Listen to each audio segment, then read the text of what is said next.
Thank you.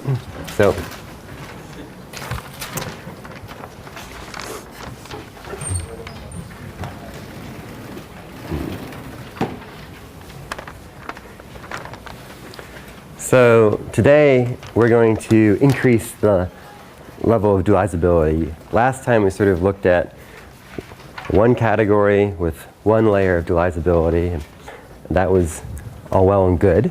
But today we're going to sort of increase the level of dualizability and start to see how topology starts to emerge from this algebraic structure. So for today's talk, we're going to let C be a symmetric monoidal two-category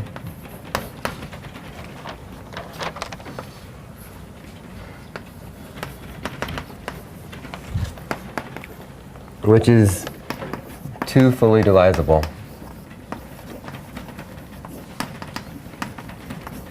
So all the objects have duals, all the one morphisms have duals. And we saw that the cobordism hypothesis says, well, it says that if you take your category and you look at the fully dualizable objects, the two fully dualizable objects, which in this case is the whole thing, and you look at the core, you look at the groupoid, the core, the sort of maximal groupoid,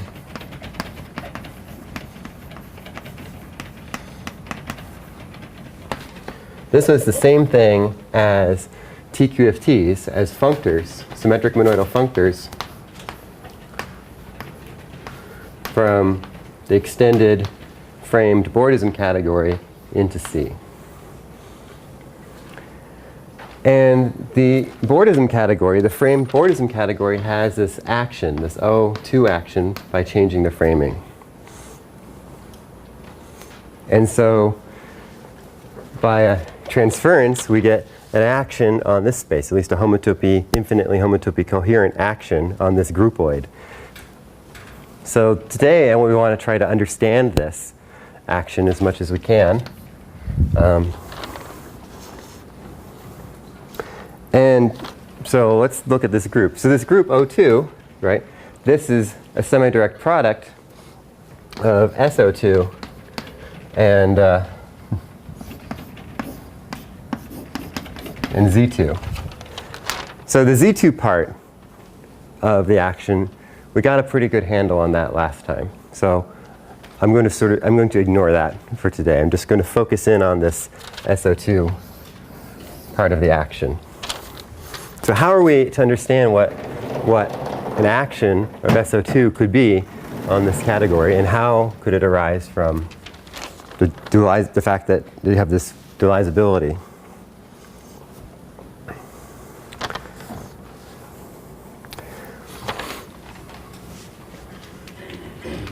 Well, when you usually have an action on something, you can express that as a map from that thing to the automorphisms of the thing that you're acting on. So you look at the automorphisms of this core, and you should have a map from SO2 to this. So this is always a little sticky point whenever I talk about this, because on the one hand, this is a category. So you have this automorphisms are, and functors, which are weakly invertible, natural transformations between those.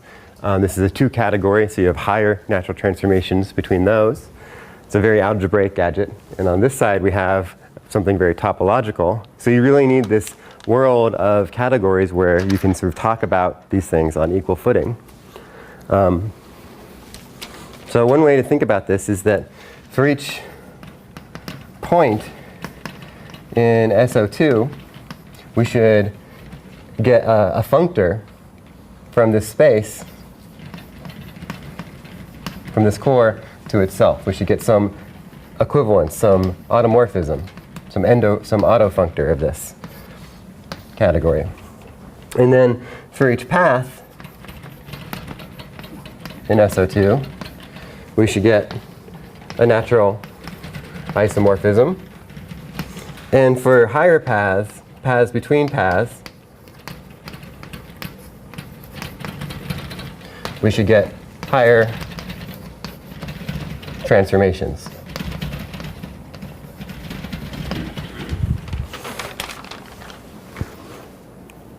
So SO2 is connected. So all the points have a path between them. So all the functors that we get are equivalent. They're all isomorphic via these paths. And in particular, because this is supposed to be an action, the identity point, the identity element, should map to the identity functor. So all of these different points that you could imagine, all these different functors that you could get, they're all the same as the identity functor. It factors through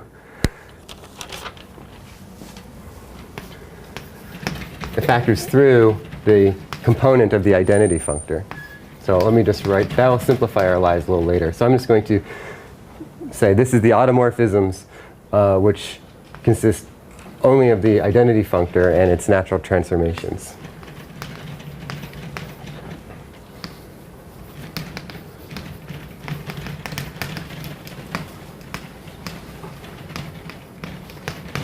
So we have the identity component of this space of automorphisms.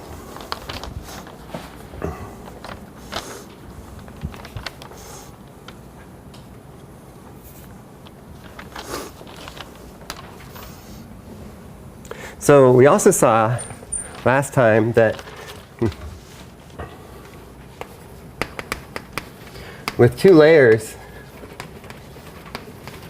of duals, you could define some additional structure. For any object, you can define this Ser-automorphism.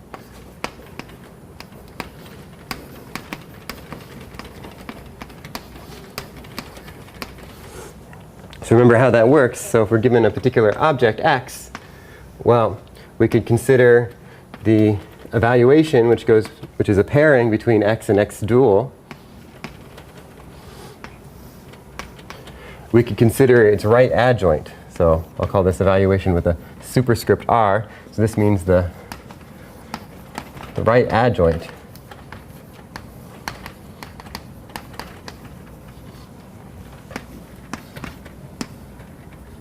instead of going from x dual tensor x to the empty, to the unit object, it goes from the unit object to x dual tensor x. And then we can join these up by braiding here using the symmetric monoidal structure in our category C. So for each object, we get this special Ser map, the Ser-automorphism. And in the homework, problems 1.2 and problem 3.4 have you explore this Ser-automorphism. And what you should learn by doing these is that, in fact, this appears to depend on the choices, the choice of the evaluation and the choice of its right adjoint. But in fact, it doesn't. It's sort of a well-defined thing that only really depends on x, and that it, in fact, forms the components of a natural transformation. So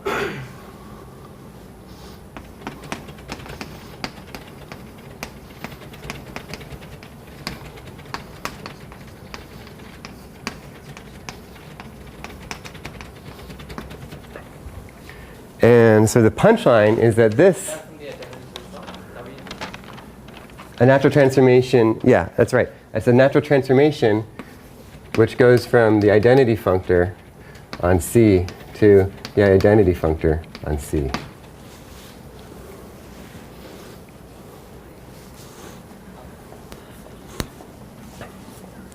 And in general, it might not be like equivalent to the identity natural transformation.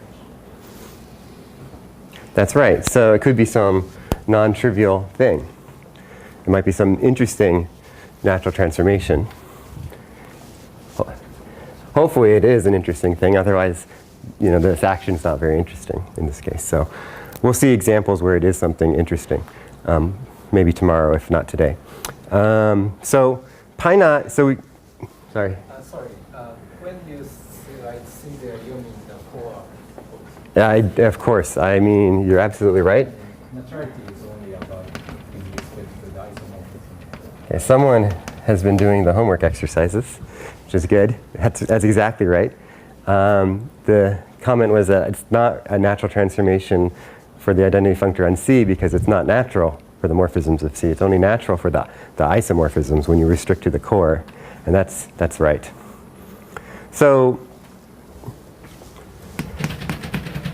pi naught of SO2 is trivial. Pi 1 of SO2 is Z. So what's pi 1? Pi 1 is a loop based at the identity. So if the identity element maps to the identity functor, a loop at the identity element is supposed to give you a natural isomorphism of the identity functor. So this Ser-automorphism is part of this action. We expect it to be part of this action.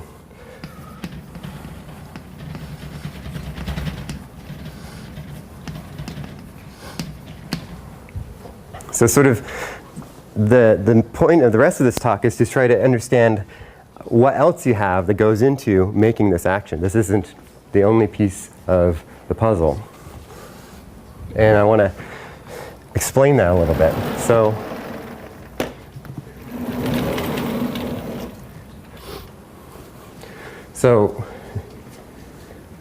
one of the things that we really want is that this is supposed to be an action, right? So it's not just a map of spaces from SO2 to this space. It's supposed to respect the group structure that you have on both of these spaces.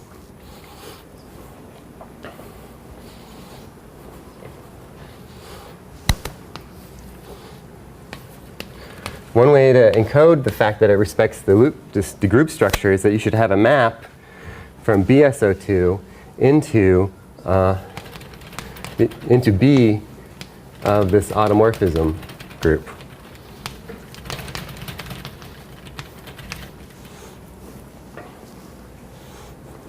So BSO2 as a space, as a topological space, this is a familiar space. It's a KZ2. It's CP infinity. So it emits a filtration, CP2 and S2. So you get maps from all these. So if you had a map like this, you get maps from all these spaces. In particular, this bottom one. So this bottom one, what exactly is this? It's given exactly, it's a pointed map. It's given exactly by specifying an element in pi 2 of this space, an element in pi 1 of this space. It's exactly given by a natural transformation. So the Ser is exactly this map at the bottom. This is the Ser-automorphism. And you can see that that's not quite the same as a map from BSO2. In order to have a map from BSO2, we should be able to extend this all the way through this tower.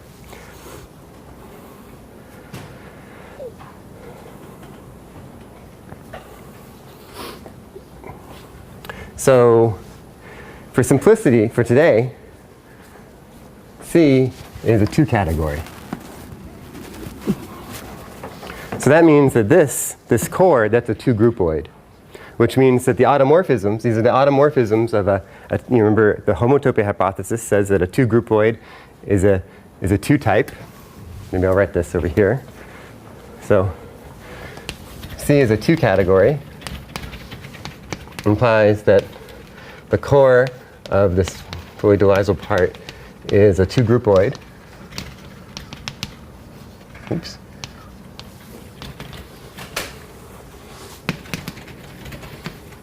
A 2 type.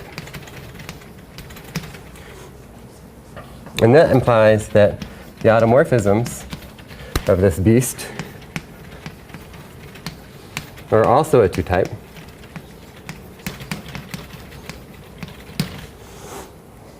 And that implies that B of it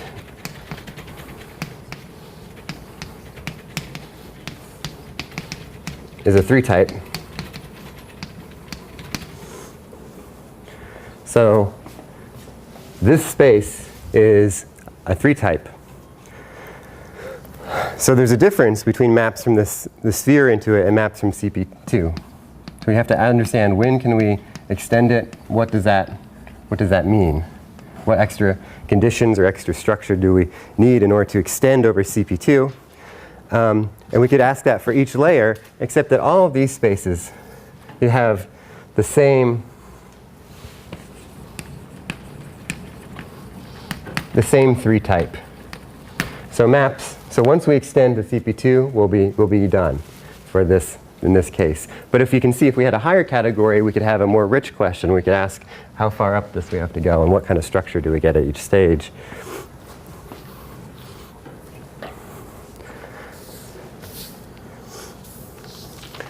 And because we're only looking at, so this is a space, right? It's a space which has what kind of structure? Well, it has a single point because it's B of something, but we're only looking at the component of the identity functor. So there's the identity functor of this core of C. And then we have two more groups. So we'll just say this is 0. And then we have two more things. So it's really a simply connected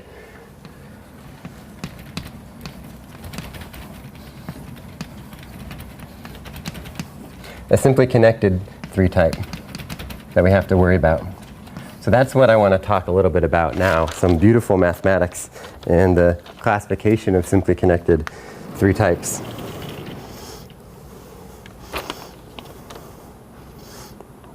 So what order do I want to do this? I'll do this first. So this is something which I think is really kind of fun. So let's talk about something called Whitehead's certain exact sequence. I wrote this paper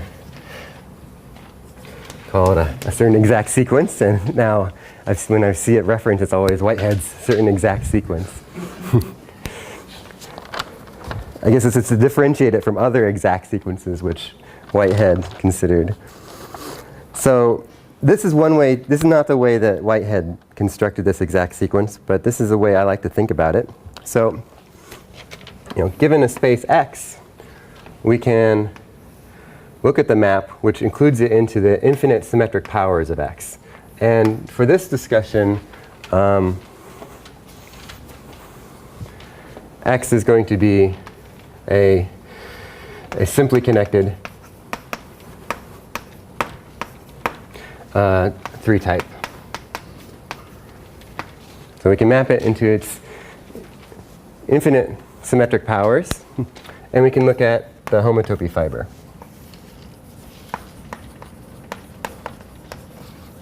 Homotopy fiber. And now we can apply homotopy groups and look at the long exact sequence in homotopy groups. So the old Thom theorem tells us that the homotopy groups of this infinite symmetric power of X are the same thing as the homology groups of X. What is this SP infinity complex again? You say? Yeah, these are the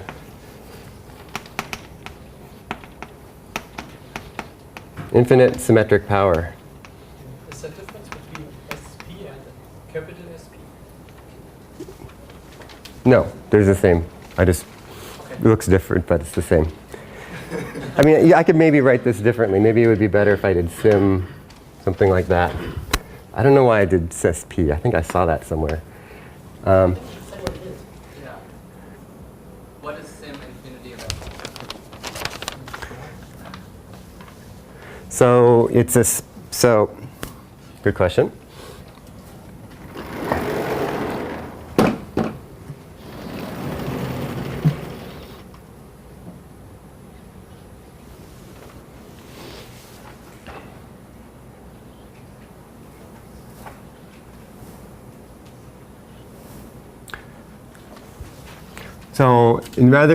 So rather than try to, there's another construction which you can do. It'll be essentially the same thing.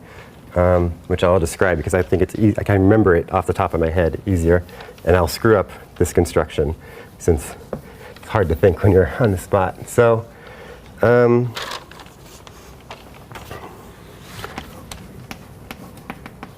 maybe I'll call config Z. So what this is going to be a space, which is a configuration space of points in X labeled by elements in the group Z.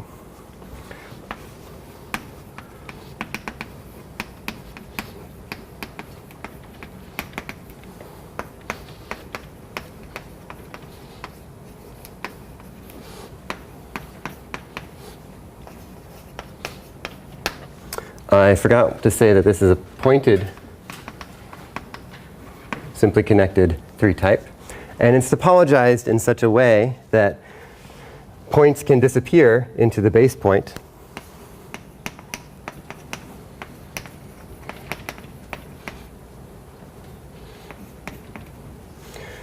Base point. And when 2 points collide together, they're labeled by integers, you add the integers. This is a space you can build. And you can take a point in X and you map it to a configuration in X which consists of that point labeled by 1. So you get this map. And you have to be careful in order to get the topology on this correct. But And by fallen, you mean when you go to the base point, like you lose the integer? yeah, it just disappears. You forget that information. And this is a nice space. It has the property that the homotopy groups of that space will be the homology groups of the space X. And the symmetric product, the one that I was originally wanted, is essentially the same space but with the integers replaced by the natural numbers. And that will generally have the right homotopy type except in pi naught. But this space is pointed and simply connected, so that's not really an issue there. So let me just use this configuration space instead. It doesn't really matter what it is, because what matters is that we're going to get an exact sequence that relates the homotopy groups of which relates the homotopy groups of X and the homology groups of X. So there's one more fact that we need. So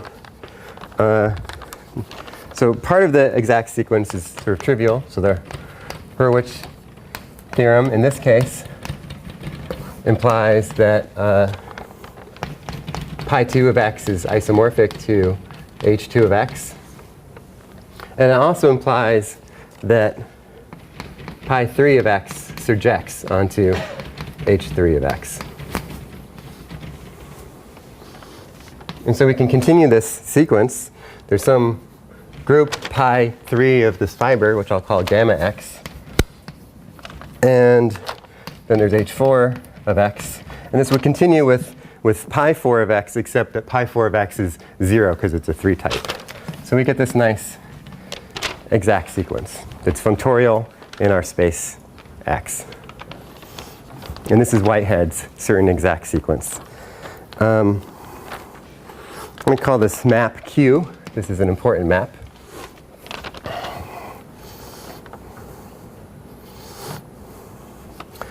And it turns out, see, that this, although I wrote it as gamma of X, it really only depends on pi 2 of X. That's maybe a nice exercise with the Ser-spectral sequence, which I'll leave maybe as a homework for people who feel up to it.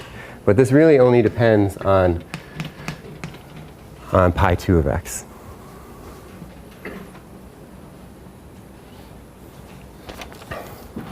Okay, and the main theorem about this, which I believe is due to Whitehead, is that this exact sequence is a complete invariant of simply connected 3 types.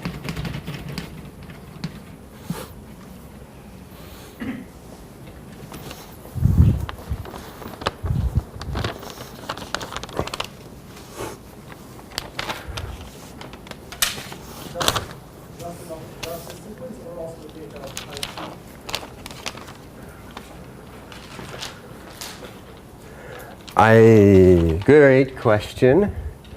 You probably need pi 2 as well. I'm not sure if you can recover pi, although if you know what this is, you might be able to figure out what pi 2 was.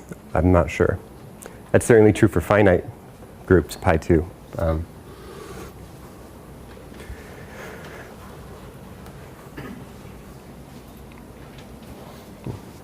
Finitely generated with 2. So, okay, where am I going? Okay. Part of the thing is, so there exists a functor gamma which associates Yeah, which associates this group gamma. And I want to talk about that functor, actually, because it's important for understanding. It's important for understanding this question, this lifting question. Wasn't it just pi 3 of that? I mean, is that what it is before you could do like? So it maps to pi 3 of x. No, pi 3 of f. Yeah, it's pi 3. It's also pi 3. Okay. Pi 3 of f.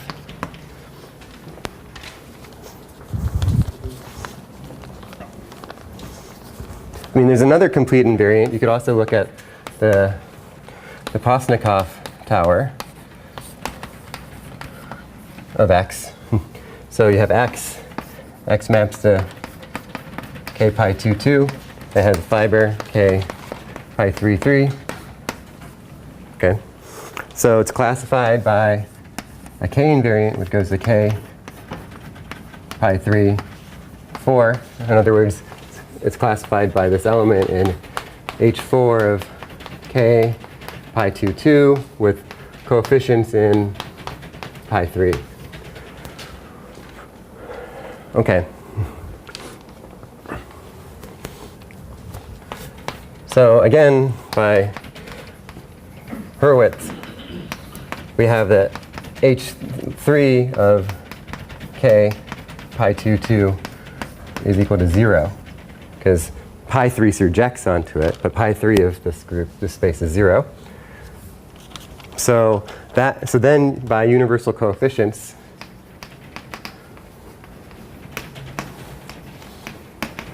it's fun, you get to pull out all these algebraic topology basic tricks. So by universal coefficients, this is just Hom from the homology of this k pi 2, 2 into pi 3.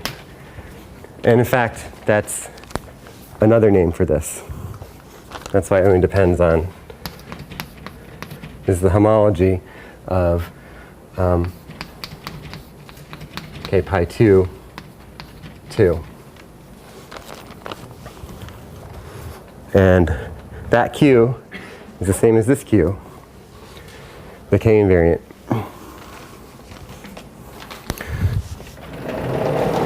But the really good thing is that Whitehead actually computes what this group is, in this case.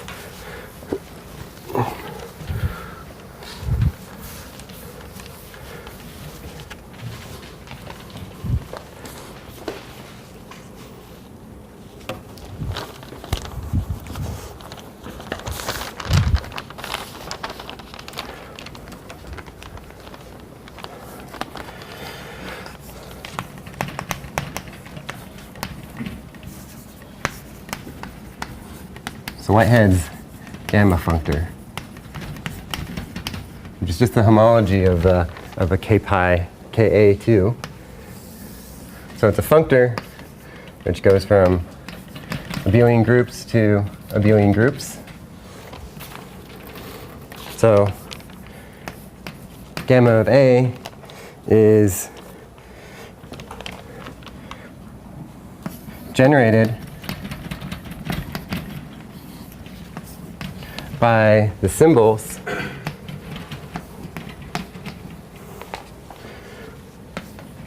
gamma of A for A in our group A. So for each element of our group, we form a symbol, and we make a new group that's sort of freely generated by those, subject to the conditions that, so first of all, gamma of A is equal to gamma of minus A. And second, that gamma of plus gamma of B plus gamma of C plus gamma of A plus B plus C is equal to gamma of A plus B plus gamma of B plus C plus gamma of C plus A. So given an abelian group, you can get a new abelian group by these rules, by creating these symbols and applying these rules. And this is gamma of pi 2, or gamma of A. It's the same gamma which appears in there. So this is the universal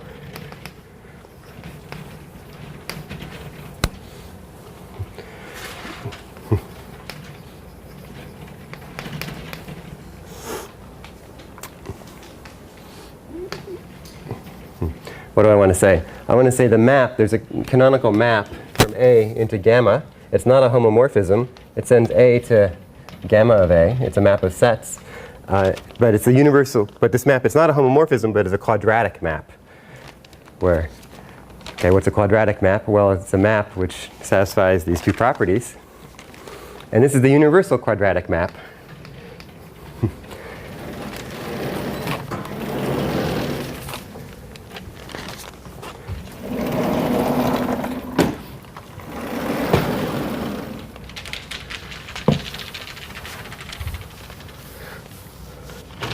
So, in other words, HOMs from gamma of A to B are the same thing as quadratic maps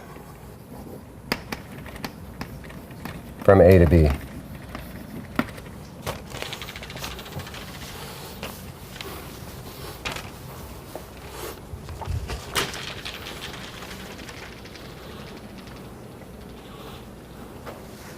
So what we've shown is that homotopy simply connected three types are completely classified by pi 2, pi 3, and a quadratic map from pi 2 to pi 3.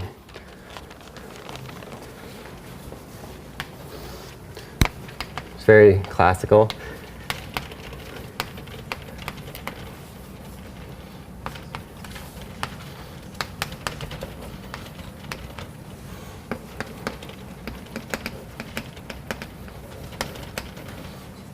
My pi 2, pi 3, and this quadratic map from pi 2 to pi 3.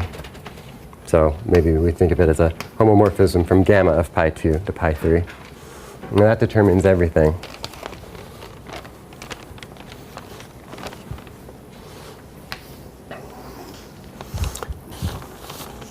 So this is a good time for a good exercise to add to the list, just to get a feel for what's going on if you haven't seen this before.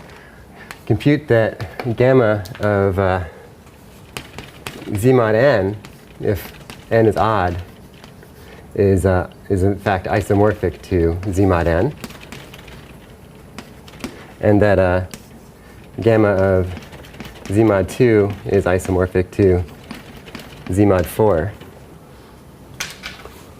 This is also related to this other homework problem about braided monoidal structures on the category of Z2 graded vector spaces. So look at problem 3.1.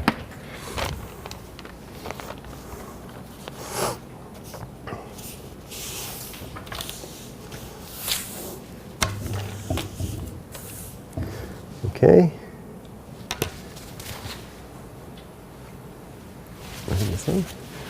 Okay, so this is getting to be excellent.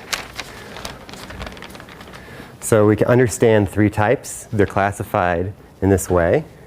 That's great.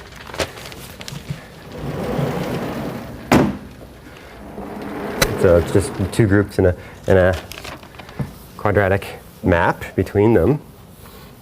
Very good. But hold on a second. What do we know? We know that, okay, so we have pointed, simply connected 3 types.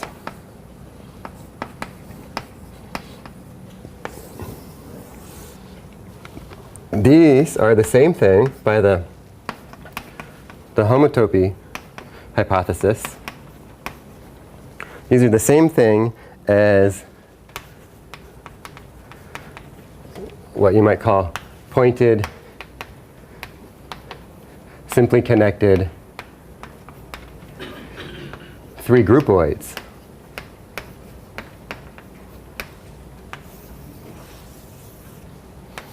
And those are the same thing by the stabilization hypothesis. Right? These are three categories where you have 2 layers of trivialness at the bottom. You have one object and one morphism. So the stabilization hypothesis says that we can recognize this as a certain kind of one category. This is supposed to be a certain kind of braided monoidal category.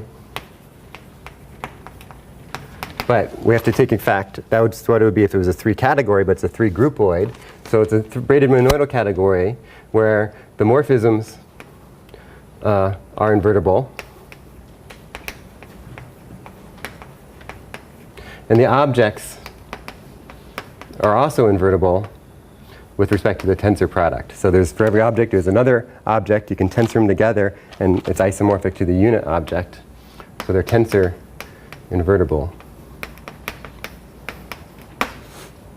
These have another name. These are sometimes called braided 2 groups.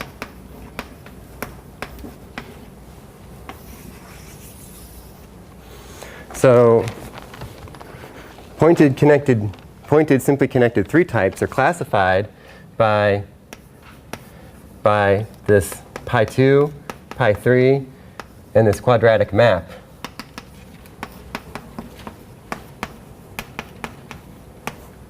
Does that data also capture maps between maps?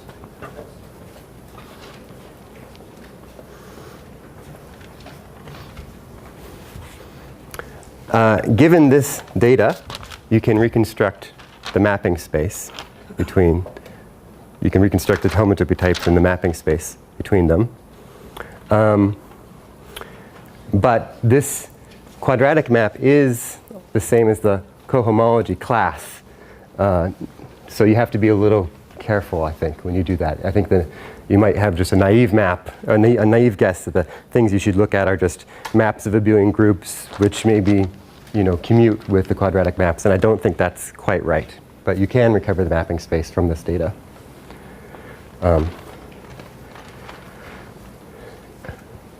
It would be a little bit better to use something to use this thing called Mick-Lane cohomology. So the Mick-Lane cohomology is another way that you can compute the cohomology groups of a k pi 2, at least in this degree. And so a degree 4 Mick-Lane cohomology class is exactly what you want. And that, if you have the cohomology class, is the same as a quadratic map. But if you have a representative cocycle, that includes a little bit more data that really looks more like a braided monoidal category. And there's this great paper that explains a lot of this. So thank you for asking the question, because I would have forgot to mention this. This is a paper of Joyal and Street called what else? Braided monoidal categories.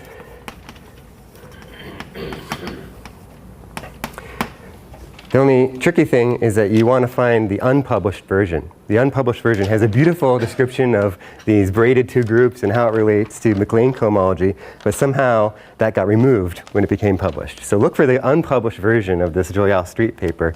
It has a bunch of really cool stuff in it about braided categories and Is that online? I found it online at one point. I don't think it's like on the archive or anything.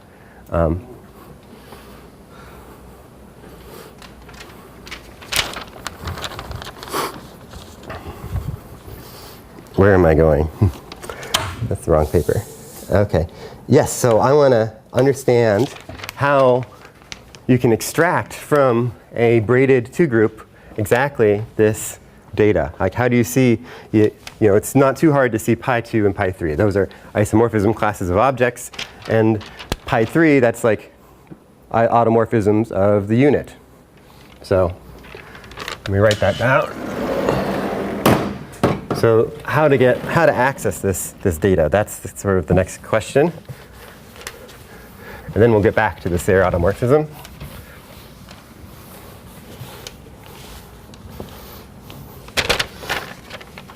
So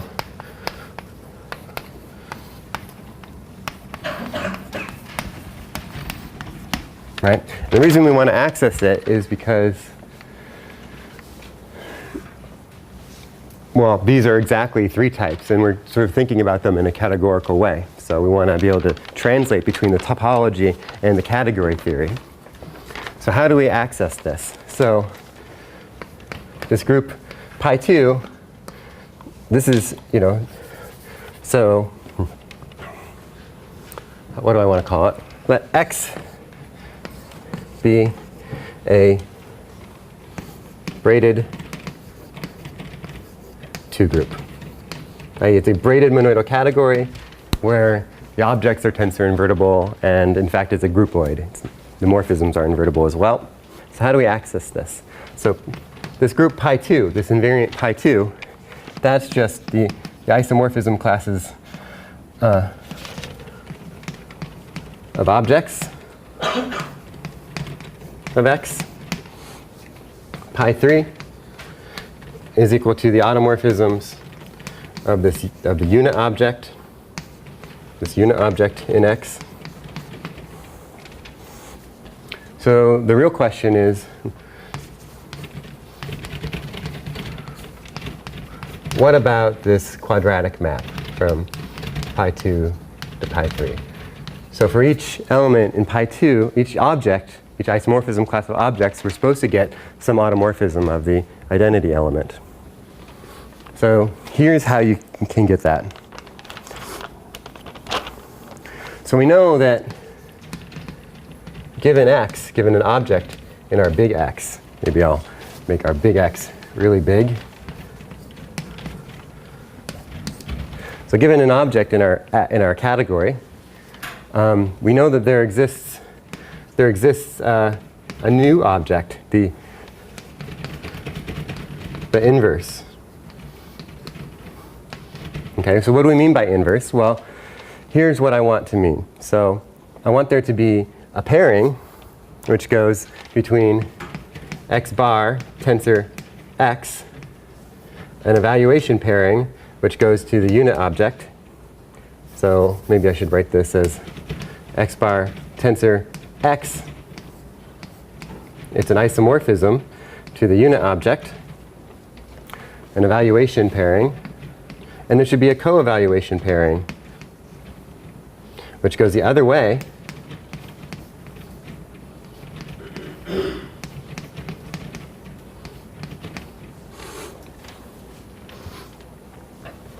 And I want these to satisfy the usual equations, satisfying that when I form this composite, that I get the composite I expect. I get the identity on this one, and when I form the other composite, that I get the identity on X.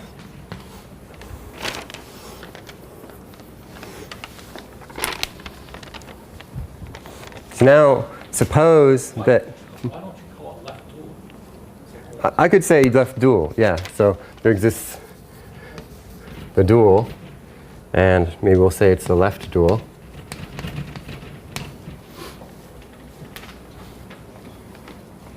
And because that's exactly right, it is the left dual, and the left dual will be the tensor inverse in this case.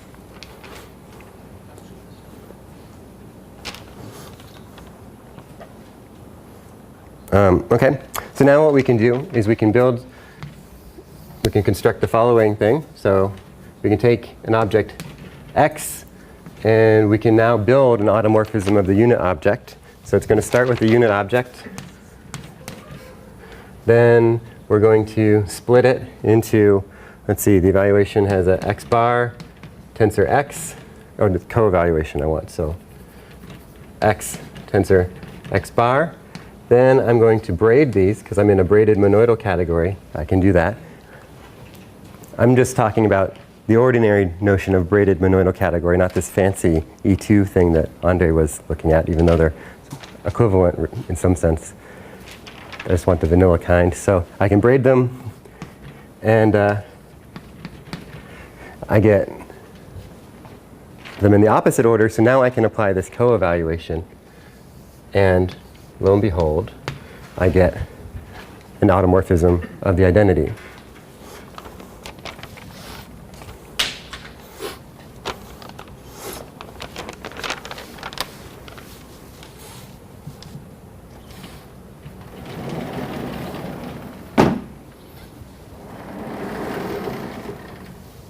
So I'll write it right here. So here's another exercise,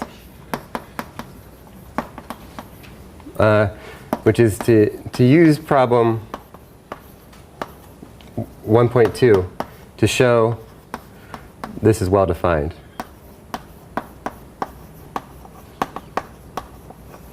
And in fact, it only depends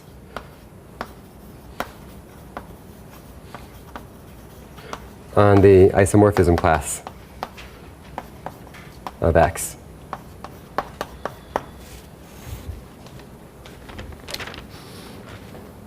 Once you've shown that it's well defined, because a priori it depends on choices. We have to choose this evaluation and co-evaluation, and then we, and then it could also, even if after we chose that, even if it didn't depend on the evaluation and the co-evaluation, it could still depend on X. So, okay, but it doesn't.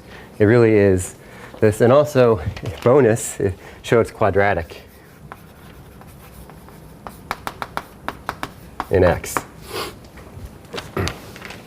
That's kind of a fun exercise too. And so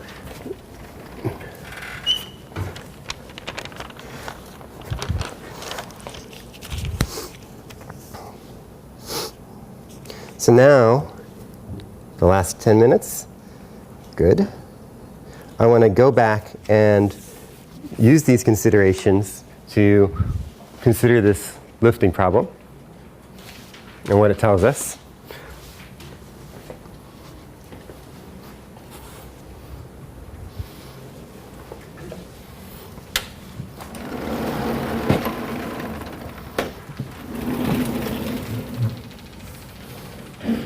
What does it tell us about the Ser-automorphism? So what are the relevant players here? So we're talking about the three type of some spaces. So there's the CP2. So we have some homotopy groups. And they're all simply connected. So I'll just need pi 2 and pi 3. So maybe I'll do this slightly differently. So we have pi 3 and pi 2. And we have CP2. So pi 3 is 0, and pi 2 is a z. So as far as the three type is concerned, this is the same as CP infinity.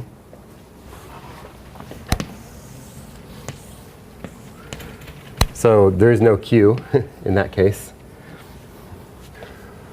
For S2, we have a z here, and we have a z here, coming from the Hopf map. And this is a really interesting space. So the Q is a quadratic map from z to z. And it's given by taking n and mapping it to n squared. It's sort of the universal. And in fact, this z, with this quadratic map, this really is gamma of this lower z. So this is the free thing which has a z in degree 2. And you kind of expect that. The sphere is the free thing where you have, it's very easy to see what maps are. It's just specifying something in pi 2, it's just specifying something in pi 2 of your target and no other data. So it really specifies this Ser-automorphism. But that means that there's this higher stuff associated to it. Okay. So in order to extend our map, so we have our map S2, which is given by the Ser to this B-aught space. We want to extend it to CP2. And if we can extend it to CP2, we'd be done. So how do we get CP2 from S2? Well, we look at the hop map. Okay. So what does that mean? It says, we start with the Ser. And because we have a map of S2 into this, we have, out of the Ser, we can build something in pi 3. Okay. That's sort of what this map says. It says, take that thing that you build in pi 3, find a null homotopy of that, set it to 0, make sure it's 0, and then if you can do that, then you can extend the map to CP2.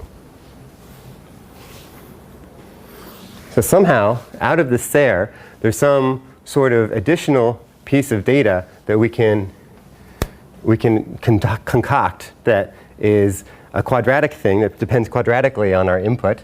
So out of these natural transformations of the identity, we somehow are supposed to be able to, invertible natural transformations of the identity, we're supposed to be able to concoct natural transformations of the identity of the identity. So that's how we'll end. We'll kind of explain how you can get that.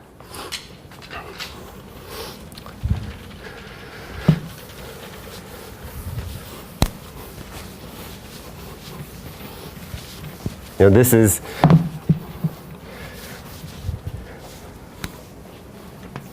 so automorphisms of the core of this fully dualizable gadget is a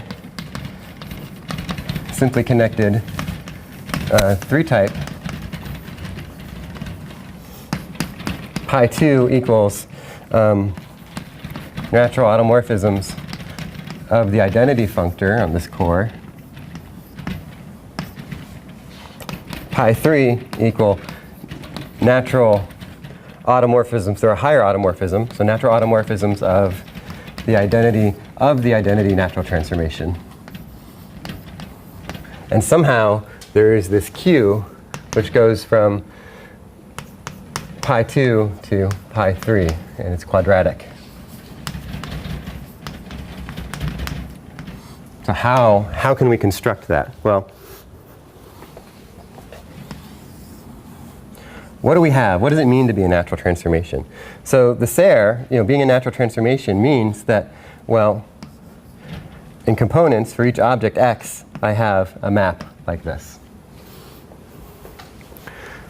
But it also means, but what does it mean to be natural? Well, that means that if I have an isomorphism, like this, f to y, I have a natural isomorphism to y. It's an isomorphism because this thing is only natural on the core. Okay?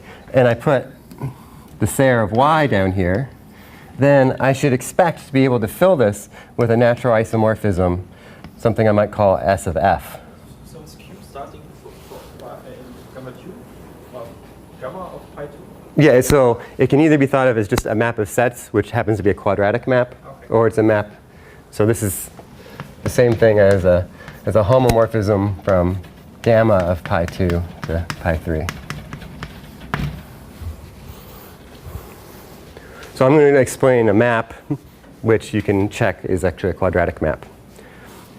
So for any f, you're supposed to be able to construct this data. So exercise, 3-4, to actually prove that the Ser is natural, you'll see how to do this. And it uses exercise 1-2 as well, sort of using the fact that all of this dualizability data is unique up to a contractible choice. You can actually really construct this natural transformation. And so then you can specialize to a case where f is an automorphism, a very particular one. You can specialize to the case where this is the inverse of the Ser. And now you can choose your morphisms, and you have a co-evaluation which goes from the identity of x to the Ser composed with the S inverse, and you have a co-evaluation, or excuse me, you have a co-evaluation and you have an evaluation. And so now, out of this Ser-automorphism, you can see this is sort of it's exactly like that. It's sort of a self-braiding of our Ser. The fact that it has a naturality allows you to braid like this. You can construct this thing which takes the Ser and constructs a natural transformation of the identity of the identity. So this composite is some Q of S. So in order to extend this to CP2, if this is a 3-type, the extension problem is just an obstruction problem. It says that this quadratic thing that you build out of the Ser has to in fact be the identity map, the identity automorphism of the identity of the identity. So that's an obstruction. If you're in a higher categorical setting, like a 3-category, which will be in tomorrow, it's actually a specific isomorphism between this elaborate composite and the identity. So the conclusion is that this should be trivial. So the ultimate challenge exercise, which I have to admit I haven't completely done. I have an idea of how it goes.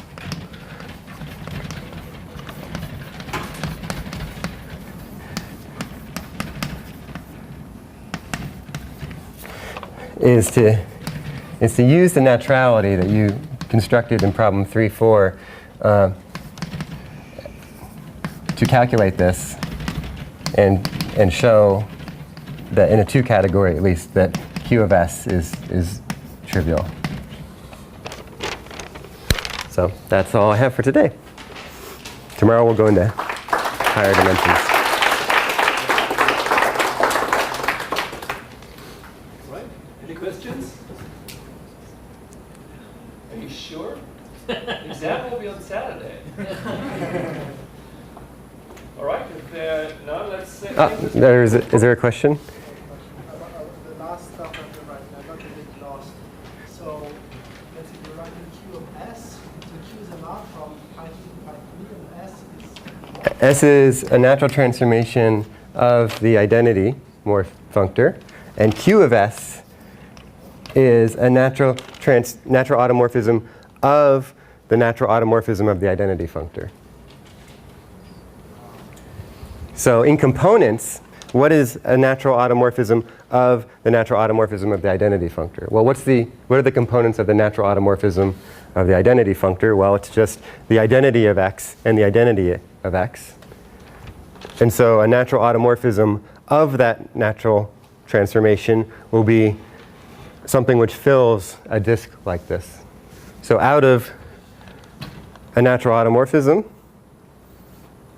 which is invertible, we can construct this gadget, this disk. where does that picture come from? I mean, it's like why that is the correct picture to draw. The naturality is like if you unpacked this functor category and think of it as a braided monoidal category, using the fact that you have 2 objects here, below it, namely it's B, it's B, right? So you have a point, and then you have the identity functor, and then you have this. This natural transformation really is the braiding that you have in that category. So this composite, this diagram, really is exactly this same thing I did over here. It's really the co-evaluation, then you braid the morphism and its inverse together, and then you do the evaluation. It's just recognizing that in this functor category, this braiding that you have really comes from the fact that you have a natural transformation. The fact that you have an evaluation and a co-evaluation that are invertible comes from the fact that, well, it's an invertible natural automorphism. So it is the same. Yeah. Forgive me, but can I think of this in some naive sense as pi 2 acting on pi 3?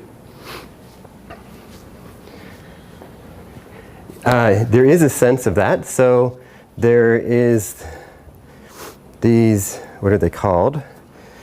So you have these higher actions of the homotopy groups. You have these Whitehead products. I think that's what they're called. Is that right?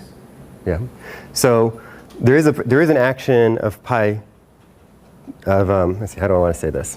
What is the act? So pi 1 acts on everything. So that means that there's this thing which takes pi k across pi l and maps to pi k plus l minus 1. Let's see. So does that work? So 2 and 2 go to 3. So if you take pi 2 acting on itself with this. Yeah, but I'm saying. So that's not the same as. What I'm talking about. Oh, that's not what you're. I'm asking if this thing that you constructed, Uh-huh. which I don't understand, so forgive Okay. me.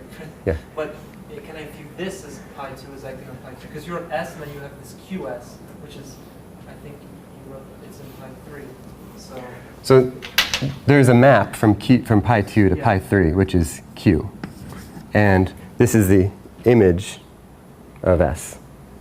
It's not a group map. I know. So by this classification, I mean, that's all there is to it. So this is the data, it's not an action.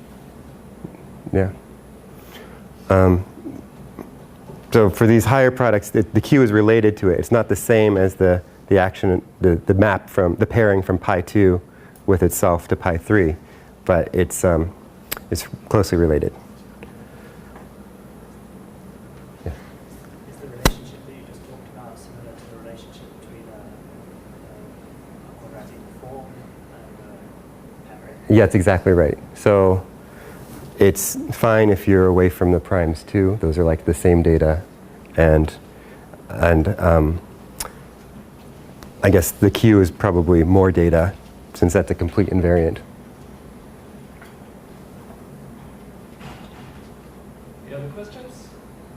Let's thank the speaker again.